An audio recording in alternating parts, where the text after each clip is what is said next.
상쾌한 아침 원주에서 출발합니다.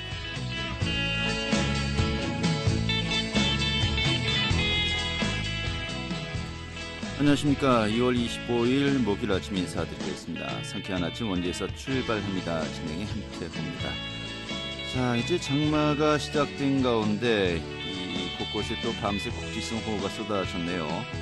현재 강한 비구름 해상으로 대부분 빠져나가고 내륙 곳곳에 약한 비가 이어지고 있습니다. 이런 가운데 오늘 원주 지역의 한낮 기온 24도 예상되면서요. 이 폭염의 기세는 누그러졌네요. 대기는 내리는 비로 인해서 미세먼지 수준도 좋은 수준을 보이고 있으니까요. 자, 비가 내리지 않으면서 공기가 깨끗한, 그리고 날씨도 이렇게 썩 덥지만은 않은 오늘 굉장히 또 여러 가지 활동하시기에 좋은 시간이 될 것 같습니다. 자, 오늘 준비한 소식 살펴보도록 하죠. 이 국내 소비자들이 가장 선호하는 브랜드로 자리매김한 횡성 한우가 그런데 이 명성에 비해서요, 최근에 이 품질 수준이 중하위권으로 하락하는 등 이 비상이 걸렸다고 합니다. 좀 이 내용 어떤 것인지 오늘 또 점검하도록 하겠습니다. 최근 5년 동안 원주가 2만 명이 넘는 인구가 순유입되었다고 하죠. 원주와 가운데 인구 유입 현황 등 이 상황 살펴보도록 하겠고요. 또 최근에 원주 횡성 지역을 중심으로 매미나방 유충에 의한 이 낙엽성 피해가 크다고 하는군요. 그 실태도 파악하도록 하겠습니다. 6월 25일 목요일 상쾌한 아침 원주에서 출발하겠습니다.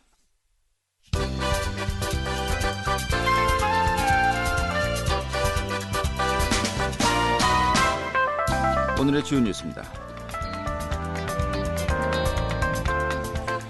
정부가 예비 타당성 조사를 면제했던 동해 북부선 강릉 제진 구간이 기본 계획의 수립 및 전략 환경 영향평가 절차에 착수했습니다. 남북관계 급냉 여파로 예정되었던 착공 일정이 지연될 수 있다는 우려가 있었지만 정부의 강력한 추진 방침은 변함이 없다는 것이 재확인된 것입니다. 올해 과수 세균병 피해 면적이 최근 6년 만에 최대인 것으로 집계되었습니다. 또 여기 피해 면적이 지속적으로 확산되고 있는 가운데 장마의 영향으로 야외에서 진행되는 방제 절차와 예방 작업이 제때 이루어지지 못하면서 확산 우려도 높다는 지적도 나오고 있습니다.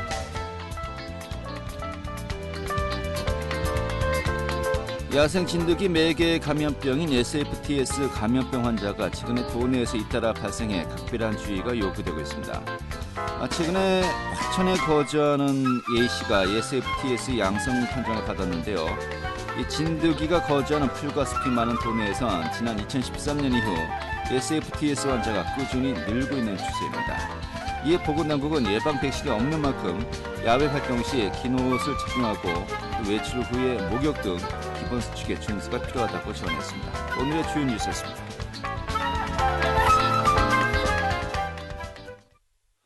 네, 횡성 한우, 국내 한우 브랜드 가운데 1위다. 이것이 정말 몇 년 동안 그 명성을 그 누구도 범접하지 못하고 있다라고 이제 우리가 이미지를 가지고 있습니다만, 자, 그런데 이 횡성 한우가 정작 품질이 좀 하향으로 접어들었다라는 또 이야기가 있네요. 좀 명성에 걸맞지 않는 품질 관리가 되고 있다는 것인데 좀 어떤 내용인지 살펴보도록 하겠습니다. 강원도밀보의 박창현 기자 연결하도록 하죠. 여보세요. 예, 안녕하세요. 네, 반갑습니다. 자, 우리나라 이 한우 브랜드 중에서 어떤 품질 평가 시상을 하면 항상 횡성 한우가 차지하고 있다. 이제 그 브랜드 가치는 상당해요. 그런데 이 최근에 이제 5개년 기본 계획 수립을 위해서 여러 가지 용역과 심포지엄을 실시했는데 좀 많은 문제점이 현재 지적되고 있다고요. 예, 그렇습니다. 그 한국산업개발연구원이 최근에 횡성군의 의뢰를 받아서요. 올해부터 오는 2024년까지 시행할 횡성 한우 육성 5개년 기본 계획 연구 용역을 실시했는데요. 이 용역에서 그 연구진들은요, 횡성 한우는 좀 높은 브랜드 인지도를 유지하고 있지만 육질이라든가 용량 출하율 면에서 전국 31개 브랜드 중에서 10위에 불과하다 이렇게 지적을 했습니다. 10위요? 그렇습니다. 예. 그리고 또 연구진은요, 또 현재 전국 지자체와 광역시도의 한우 브랜드 육성과 횡성군 내 브랜드 갈등이 좀 횡성 한우 산업의 걸림돌로 작용하고 있다면서요. 오늘 2026년 그 관세 철폐에 따른 축산물 수입 개방과 축사 신축 제재 등 축사 환경 악화도 좀 행성 한우를 육성하는데 악재로 작용한 것다 이렇게 분석을 했습니다. 네. 그 또 다른 그 축산물 분야 전문가는요, 지난 18일 그 강원도민일보가 주최한 행성 한우 산업 미래 전략 심포지엄에서요, 행성 한우는 이제 현실을 좀 직시하면서 새로운 육성 전략과 경쟁력 향상을 위한 전략 수립이 절실한 시점이다. 지난 30년간 전국 축산업계에서 놀랄만한 성장과 고품질 브랜드 이미지를 좀 정착시키는데 이거는 사실이지만 객관적인 품질과 한우 농가의 열정 등이 크게 떨어져서 상당한 위기감이 든다. 이렇게 좀 뼈아픈 지적을 좀 내놓기도 했습니다. 네. 자, 한마디로 횡성한우에 대해서 상당히 우려스러운 진단이 현재 내려지고 있는 것인데요. 현재 횡성한우 사육 현황은 어떻습니까? 네, 축산물 품질 평가원에 따르면요, 쇠고기 이력 시스템을 기준으로 행성한우 사육주 수는 지난 2016년 대비해서 한 5년 새 올해 현재쯤 22% 정도 늘어난 58,292두에 달하는 것으로 집계가 됐습니다. 지난 2004년과 좀 비교하면요, 그 15년 전에 2만 마리 좀 수준이었는데 한 15년 새 좀 3배 정도 늘어난 수치이고요. 교내 그 전체 한우 사육주 수의 좀 점유율로 보면은 행성 한우가 27%에 달하는 좀 높은 수준입니다. 또 같은 기간 전국적으로 그 농가 수가요, 10.4% 정도 좀 감소를 한 반면에요. 행성 한우 농가 수는 1,311곳으로 5년 전과 좀 큰 차이가 없었습니다. 좀 이런 거를 좀 분석을 해보면 그 사육주 수가 크게 늘어난 반면에 농가 수는 큰 변화가 없다는 건요, 한우 사육 농가의 좀 규모화가 이루어지고 있다, 이런 해석이 가능합니다. 네, 그렇군요. 자, 그런데 이 횡성한우의 품질 수준이 이 중위권으로 추락했다. 아까 뭐 전국의 31개 브랜드 중에서 10위에 불과했다라고 이야기했는데, 뭐 구체적으로 뭐 어떤 기준으로 이런 조사 결과가 나온 건지 궁금하군요. 네, 그 축산물 품질 평가원이요, 국내 30개 그 한우 브랜드의 그 품질 수준을 비교한 결과인데요. 그 2018년 기준으로 그 행성 한우의 보통 그 원뿔 출현율이 그 49.8%로요, 10위에 머물렀고요. 육량 그 B등급 이상 출현율도요, 2017년 80%에서 2018년 72.8%로 크게 떨어져서 이 역시 좀 10위에 그친 것으로 조사가 됐습니다. 네. 그 출하 체중을 보면요, 390kg 이상 출현율도 86.7%에 불과해서요, 30개 브랜드 중에서 22위 수준이었습니다. 그 전반적으로 사육 원령이요, 타 한우 브랜드에 비해서 좀 긴 반면에 좀 마블링이라고 하죠, 보통. 맛을 평가하는 근내 지방도라든가 지방 면적 비율이요, 보통 수준으로 평가가 되는 겁니다. 그 무엇보다도 좀 농가별로요, 혈통이라든가 사료, 사양 관리 수준이 큰 차이를 보이고 있다, 이렇게 연구진이 좀 진단을 내왔고요. 그 다만 그 사육 환경이라든가 위생 측면에서는 그 식품 안전 관리 인증 제도죠, 해썹 인증 농가가 전체적인 비율이 11.9%로 전국의 3%, 강원도 9%보다는 좀 높은 수준이었지만요, 전국 우수 농가에 비해서는 이 역시도 좀 낮은 수준이었다, 이런 평가가 나왔고요.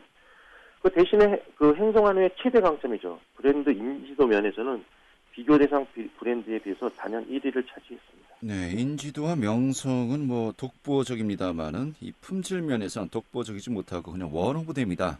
그 정도 수준이다라고 우리가 좀 냉정하게 이야기할 수 있겠군요. 그렇습니다.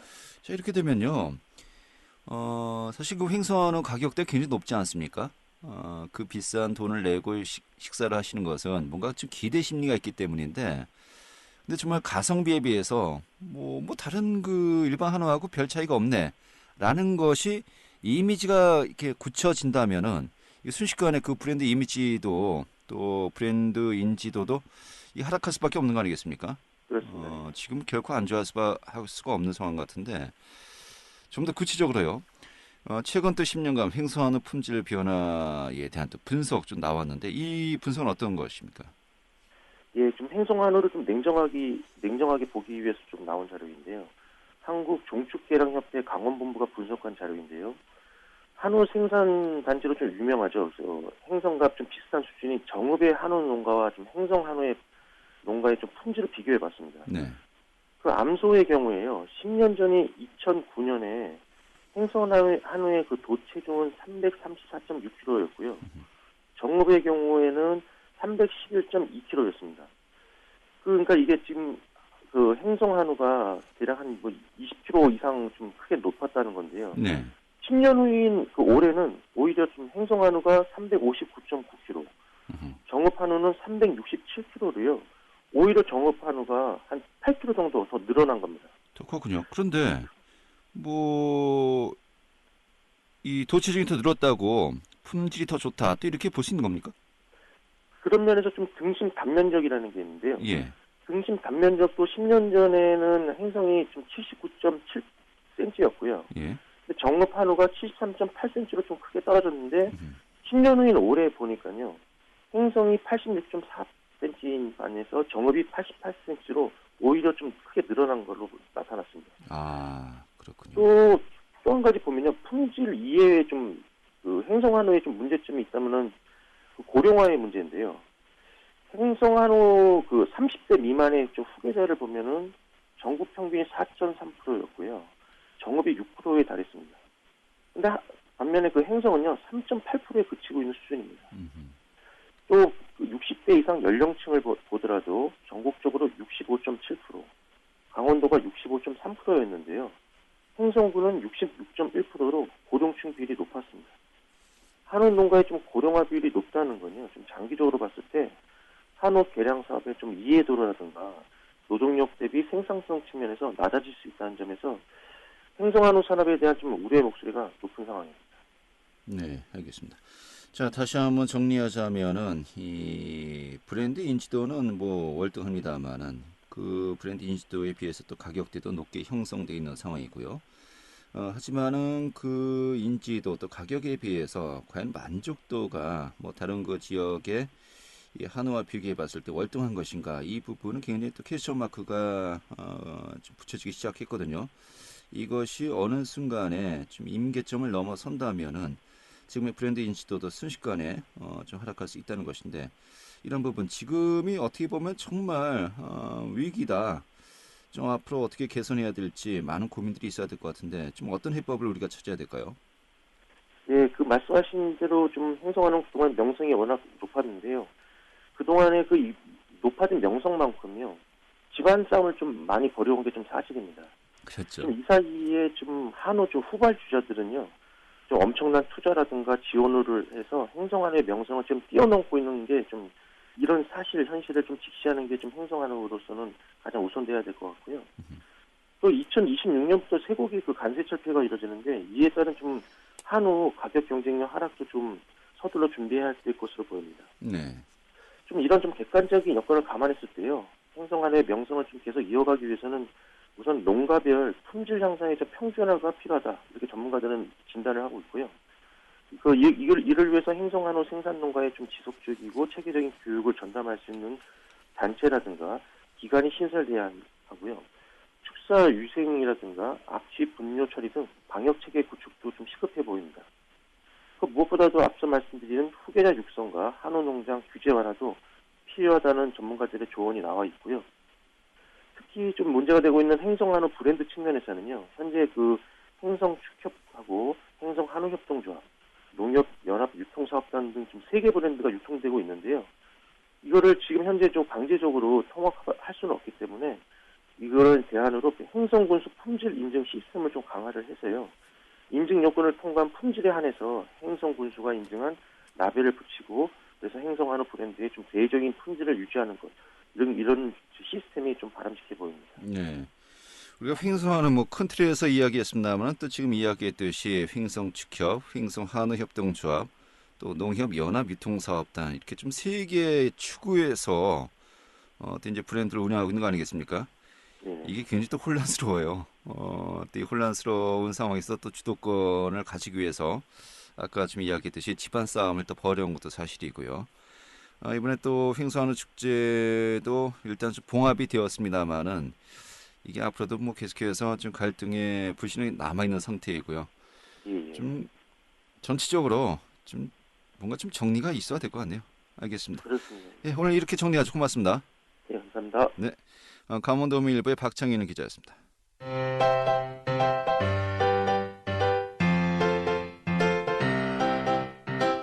KBS 원주방송국이 유튜브 다시 듣기 서비스를 실시합니다. 매일 아침 강원 영서남부권의 뉴스와 정보를 전해드리는 상쾌한 아침 원주에서 출발합니다는 KBS 원주 라디오 유튜브 채널을 통해 다시 들을 수 있습니다.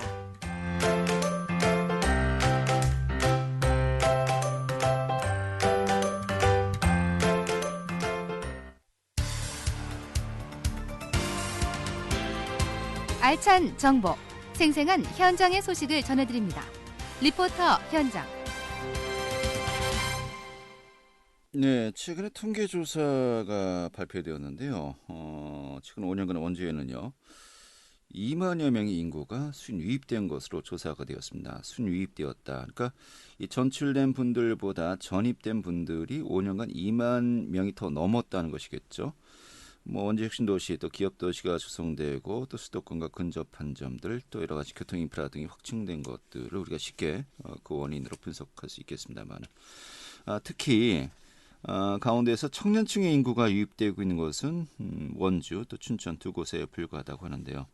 좀 전반적 내용 살펴보도록 하죠. 김민주 리포터 준비했습니다. 어서 오시죠. 네, 안녕하세요. 네. 자, 먼저 그 원주에 2만여 명의 인구가 순유입되었다라고 이제 발표가 되었는데 5년 동안이요. 연령대별로 보면 일단 어떻습니까? 네, 최근 5년간 원주에는 강원도를 포함한 전국에서 2만 1천여 명의 인구가 유입됐는데요. 춘천과 횡성 등 다른 지역도 수천 명의 인구가 유입되긴 했지만 20대에서 30대 청년층이 유입된 지역은 춘천과 원주 두 곳뿐입니다. 강원도의 다른 지역은 청년층이 빠져나가고 장년층 인구의 유입이 지속되면서 인구 고령화가 심화되고 있는 상황인데요. 지난 2015년부터 2020년 3월까지 강원도의 시군별 인구 이동을 연령대별로 분석해 봤습니다. 원주로는 2만여 명이 순유입됐고요. 모든 연령대가 순유입을 보인 가운데 40대에서 50대 인구 유입이 가장 많았습니다. 20대에서 30대 순유입 인구는 6,200여 명으로 두 번째로 높았습니다. 네. 자, 또 이 중에서 연령대별로 20, 30대 청년층 인구 유입도 그 지역의 어떤 경쟁력 확보 차원에서 굉장히 또 중요한 요인으로 보지 않습니까? 이 부분은 좀 어떻습니까?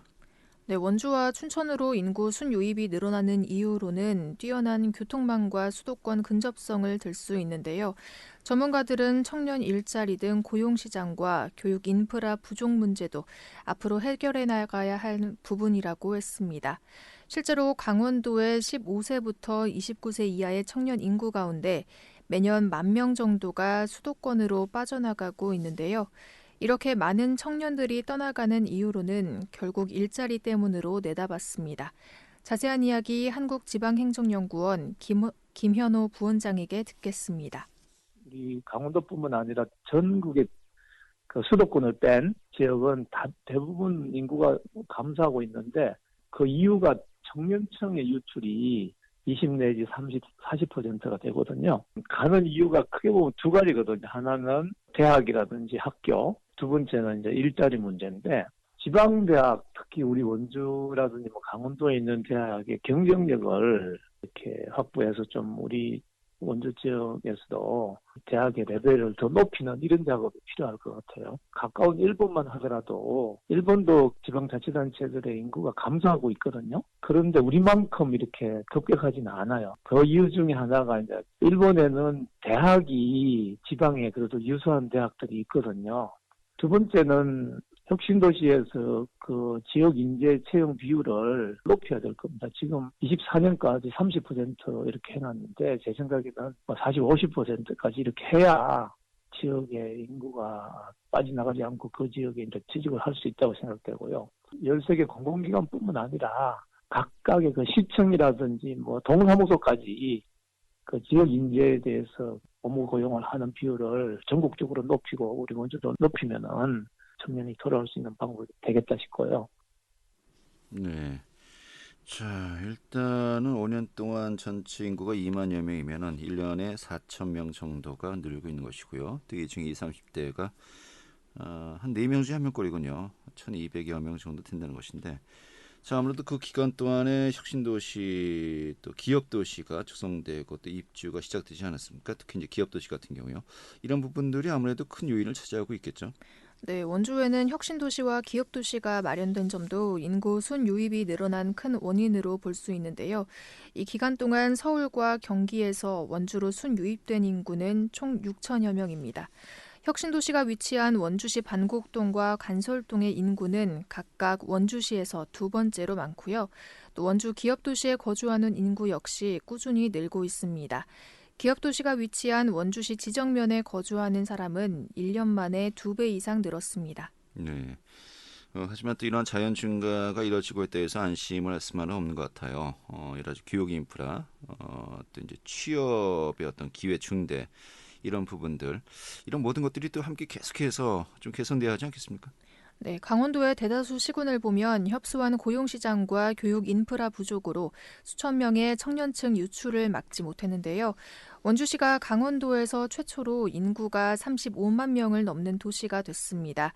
지난달을 기준으로 원주시 인구는 35만 1,900여 명입니다.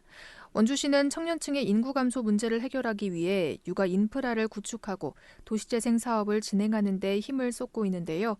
교육이나 문화, 복지 부분에 있어서도 다양한 사업이 진행되기를 기대해야겠습니다. 네, 알겠습니다. 오늘 이렇게 정리하죠. 잘 들었습니다. 네, 감사합니다. 네, 김민지 리포터였습니다.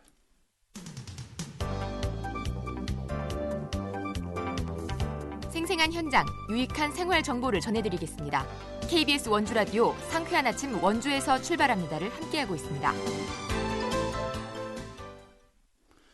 네, 최근에 강원 원주 횡성 지역을 중심으로 낙엽송 집단 피해가 있었는데 그 원인이 매미나방이 유충 때문인 것으로 진단되었네요.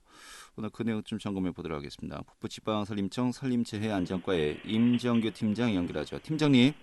예, 안녕하십니까. 예, 반갑습니다. 자, 현재 뭐 원주 횡성 지역을 중심으로 낙엽송 집단 피해가 있었다라고 제가 말씀드렸는데 그 피해가 어느 정도 발생했습니까? 전체 피해량은 원주 지역은 한 40헥타 정도 판단이 되고 있습니다. 예, 뭐 횡성이나 뭐 다른 지역 같은 경우는 어떻습니까? 횡성 지역이 이제 원주 지역보다 면적은 더 넓고요. 예. 한 100헥타 정도 판단이 되고 있습니다. 이게 뭐 강원도 내에서 차지하는 비중이 높은 겁니까? 강원도 전체적으로는 한 1000헥타 정도 피해가 발생을 했고요. 예. 뭐 이 경기 서울권까지 포함한다 그러면 한 3000헥타 정도 피해를 입었죠. 상당히 많은 면적이 피해를 입고 있는데, 근데 이 그 원인이 그 매미 나방 유충 때문이다 이렇게 좀 조사가 된 겁니까? 예, 저희가 이거 관련해서 지난 16일에 그 강원 남부 지역 낙엽송 집단 피해에 대해서 이제 명확하게 진단하고 향후 대책을 마련하기 위해서 지자체와 산림청 그리고 과학원이 같이 함께 모여서 현장 회의를 개최했고요. 네. 그 원인으로 낙엽송 집단 피해가 이제 다른 환경적인 요인이라든지 병해가 아닌 매미나방 유충에 의한 것으로 한정적으로 진단되었죠. 아, 그래요? 이게 뭐 예년에 비해서 이 매미나방이 갑자기 는 겁니까? 뭐 어떻게 된 겁니까? 예, 이 매미나방 같은 경우는 돌발적이고 집중적으로 발생하는 특징을 가지고 있는 우리가 항상 같이 공존하고 있는 해충입니다. 네. 그동안 개체수가 많지 않았기 때문에 피해가 요번처럼 눈에 띄지 않았던 것뿐이고요. 요번에는 좀 기하급수적으로 돌발적으로 많이 좀 발생을 한 거죠. 그래요? 기하급수적으로요? 갑자기 이렇게 예. 늘어나는 뭐 이유는 어떻게 분석이 되고 있습니까? 저희가 이제 매미나방이 기하급수적으로 증가한 이유가 강원 남부 지역이나 충북 일부 지역이 이제 지난 겨울에 비해서 지난 겨울이 이제 유난히 따뜻했고요. 네. 눈도 많이 오지 않았습니다. 그리고 올해 봄에도 이제 기온이 높고 비가 많이 오지 않았기 때문에 매미나방이 이제 알집과 유충 생육에 큰 해를 입히지 못한 것이 유충이 이제 기하급수적으로 발생한 가장 큰 원인이라고 판단됩니다. 그렇군요. 자, 그러면은 이 유충으로 인해서 지금 피해를 본 나무들 뭐 고사를 하게 되는 겁니까? 아니면 그냥 어느 정도 치료를 하면 되는 겁니까? 지금 저희가 진단한 결과로는 이제 낙엽송 다른 이제 화렵수 같은 경우는 이제 육안상으로 잎이 붙어 있는 상황이고요. 낙엽송 같은 경우는 지금 잎이 거의 다 80-90% 정도가 가해가 돼서 이제 죽은 것처럼 보이긴 하지만 네. 이게 지금 현재 진단한 결과로는 가지와 목질부 쪽에서는 이제 수분이 이동을 하고 있고요. 네. 이제 새로 나온 이제 새로 잎이 계속 나오고 있기 때문에 고사되지는 않을 것으로 보여집니다. 그만큼 좀 많이 또 케어를 해야 되겠네요. 예. 그러면은 그 유충이라든지 또 이제 성충들이 조만간에 또 이제 그 뭐 이제 성충으로 이제 또 변이를 할 것 같은데 예. 이 성충들도 이제 피해를 줍니까? 성충들은 이제 저희 이제 매미라고 유충 같은 경우는 잎을 가해하는 해충입니다. 근데 이제 성충 같은 경우는 나무 등의 이제 식물의 생육에 전혀 지장을 주지는 않습니다만, 이제 매미나방 날개의 비늘가루가 다른 동나방류에 비해서는 이제 독성이 좀 낮긴 하지만, 네. 피부에 닿거나 흡입할 경우에는 알러지 반응을 일으킬 수 있기 때문에 나방과의 접촉 후에는 반드시 좀 깨끗하게 씻으시고요. 네. 옷은 바로 세탁하실 걸 좀 당부드립니다. 알겠습니다. 하지만 또 내년을 위해서 이 성충 또 따로 잡아야 될 것 같기도 한데 뭐 예. 성충을 잡을 수 있는 방법은 있습니까? 지금 아까도 말씀드렸지만 저희 북부지방산림청이 지난 16일 이와 관련해서 전문가와 함께 현장 진단도 하고 대책회의를 개최하였고요. 네. 별도의 이제 돌발해충 긴급방제 계획을 수립해서 지금 추진 중에 있습니다. 네. 그래서 강원 남부 지역에 대해서는 이제 성충 우화 시기인 6, 7월 중에는 저희가 포집기 등을 활용해서 성충을 유인해서 제거하고요. 하반기에는 이제 알집 제거 작업 등을 통해서 내년도에 출몰할 개체수를 최소화할 수 있도록 뭐 지자체, 유관기관과 협력해서 생활권 위주로 다수 인력을 투입해서 친환경적으로 방제할 그런 계획이 있습니다. 알겠습니다. 또 이제 좀 고사 위기에 처한 우리 나무들 진짜 케어를 잘하면은 또 이제 다시 생존이 가능하다고 했으니까요. 이런 부분들 또 많이 또 신경 써 주셔야 되겠네요. 네, 예. 오늘 잘 되었습니다. 고맙습니다. 예, 감사합니다. 네, 북부지방산림청 산림재해안전과의 임정교 팀장이었고요. 자, 6월 25일 목요일에 함께했던 오늘 순서 이어서 모두 마치도록 하겠습니다. 고맙습니다.